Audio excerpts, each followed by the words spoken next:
ඔයා හිතන්න යම්කිසි නාඳුනන පුද්ගලයෙක් ඔයාට හදිස්සියෙන් හමු වී එහෙම නැත්නම් අහම්බයෙන් හමු වී ඔයාට යම්කිසි උදව්වක් කරනවා. ඉතින් පසු කාලයක නැවතත් ඔබගේ යාළුවෙක් සමග සිටියේදී එම පුද්ගලයා නැවතත් අහඹු ලෙස මුණ ගැහෙනවා. ඉතින් මේ අවස්ථාවේදී මේ පුද්ගලයාගේ නමක් දන්නේ නැති නිසා මේ යාළුවට මෙයාව හඳුන්වලා දෙනවා. මේ පුද්ගලයා තමයි මට උදව් කරපු පුද්ගලයා කියලා. ඉතින් කොහොමද ඒ වගේ එකක් ඉංග්‍රීසියෙන් කියන්නේ the man who helped me මට උදව් කරපු පුද්ගලයා. මේක රිලටිව් ප්‍රොනවුන් එකක් හැටියට හඳුන්වනවා. මිනිසෙක්ගේ නමක් මෙන්ෂන් කරන්නේ නැතුව එම පුද්ගලයා කරපු ක්‍රියාව සමග ඔහුව හඳුන්වලා දෙනවා නම් මේ ආකාරයට භාවිත කරන්න පුළුවන්. මේ ඉංග්‍රීසියට මම ලහිරු සෝසින්. අපි බලමු තවත් එක්සැම්පල්ස්. අර හොඳට සින්දු කියන ගෑනු ළමයා. The girl who sings well. අර ෆුට්බෝල් ගහන කොල්ලා. අර ෆුට්බෝල් ගහන කොල්ලා එහෙමනේ අපි කියන්නේ. The boy who plays football. අපිට ඉංග්‍රීසි ගන්නපු ටීචර්. අර අපිට ඉංග්‍රීසි ගන්නපු ටීචර් මතකද?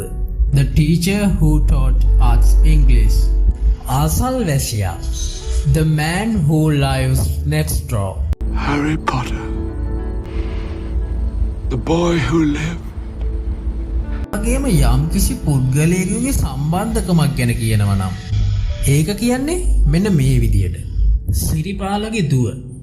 Siripaala's daughter. කමලගේ පුතා. Kamala's son. ගුරුතුමියගේ පුතා. The teacher's son. ඔහුගේ පෑන. His pen. ඔහුගේ පෑන. His pen.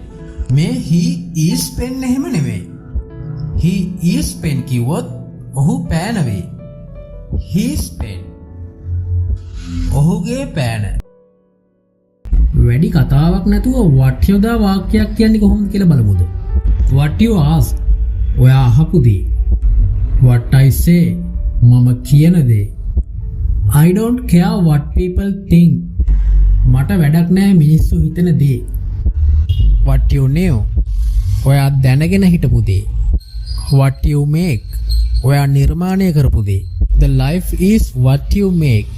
ජීවිතය යනු ඔයා හදපු දේ. What you teach.